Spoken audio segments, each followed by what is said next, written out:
আসসালামু আলাইকুম। আজ মঙ্গলবার 10ই বৈশাখ 13ই শাওয়াল 23 এপ্রিল। বাংলাদেশ বেতার সিলেট সংবাদ পড়ছি রিফাত আরা।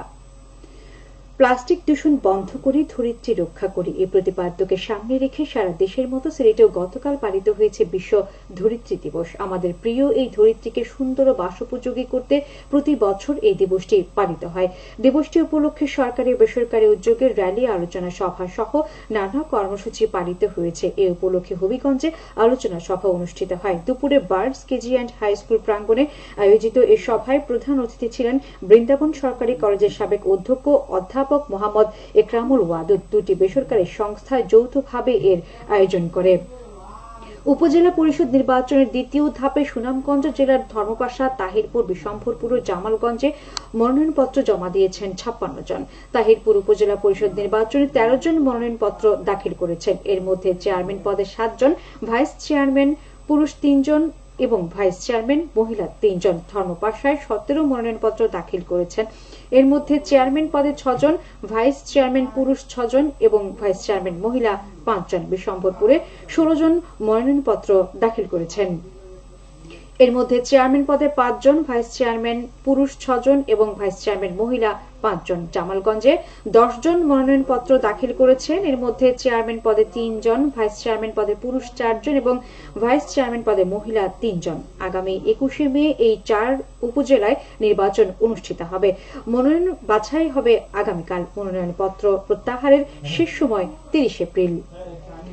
সুনামগঞ্জের বিশম্ভরপুরে দুর্যোগ ব্যবস্থাপনা বিষয়ক প্রশিক্ষণ কর্মশালা অনুষ্ঠিত হয়েছে গতকাল। উপজেলা পরিষদ গণমিলনায়তনে অনুষ্ঠিত এই কর্মশালায় প্রধান অতিথি ছিলেন দুর্যোগ ব্যবস্থাপনা অধিদপ্তরের উপপরিচালক কাজী মোহাম্মদ বদরুজ্জামান।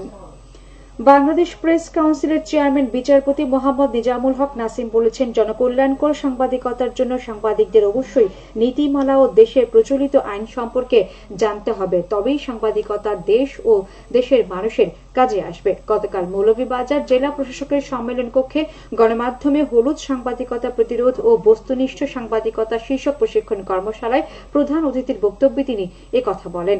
জেলা প্রশাসক ডক্টর উর্মি বিনতে সালামের সভাপতিত্বে এতে বিশেষ অতিথি ছিলেন পুলিশ সুপার মোহাম্মদ মঞ্জুর রহমান ও অতিরিক্ত পুলিশ সুপার মোহাম্মদ সরওয়ার আলম।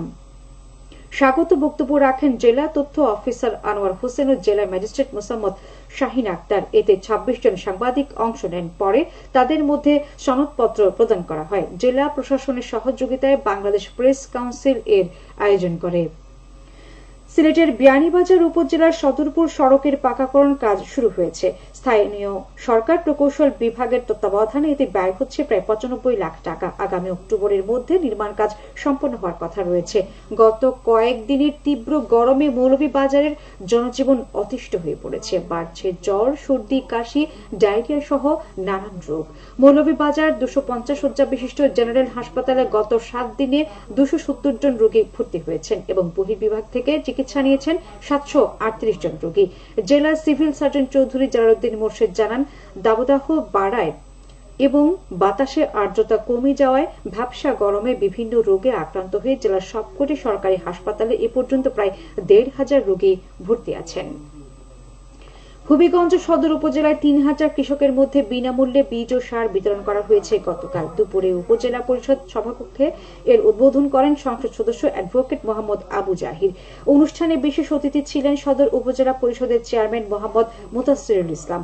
এতে কৃষকদের প্রত্যেকে 5 কেজি এমওপি ও 5 কেজি ডিএপি সার প্রদান করা হয়। খেলার খবর, ক্রিকেট। সিলেট জেলা ক্রীড়া সংস্থার আয়োজনে দ্বিতীয় বিভাগ ক্রিকেট লিগের আজকের খেলায় শেখঘাট পাইওনিয়ার্স গ্রিন ক্লাব বনাম নবাগত ক্রীড়াচক্রের মোকাবিলা করবে। গতকাল 11 স্টার্স ক্লাব 34 রানে জালালাবাদ ক্লাবকে পরাজিত করে। জেলা স্টেডিয়ামে প্রথমে ব্যাট করে 11 স্টার্স ক্লাব 20 ওভারে 8 উইকেট হারিয়ে 126 রান করে। জবাবে জালালাবাদ ক্লাব নির্ধারিত ওভারে 9 উইকেট হারিয়ে 94 রানে গুটিয়ে যায়। সবশেষে আবহাওয়া। আজ বেলা 1টা পর্যন্ত পূর্বাভাসে বলা হয়েছে সিলেট সহ পার্শ্ববর্তী এলাকায় আজ কোনো সতর্ক বাণী নেই এবং কোনো সংকেত দেখাতে হবে না। আজ সিলেটে সূর্যোদয় হয়েছে 5টা 24 মিনিটে এবং সূর্য অস্ত যাবে সন্ধ্যে 6টা 18 মিনিটে। সংবাদ শেষ হলো। পরবর্তী স্থানীয় সংবাদ প্রচারিত হবে দুপুর 1টা 5 মিনিটে।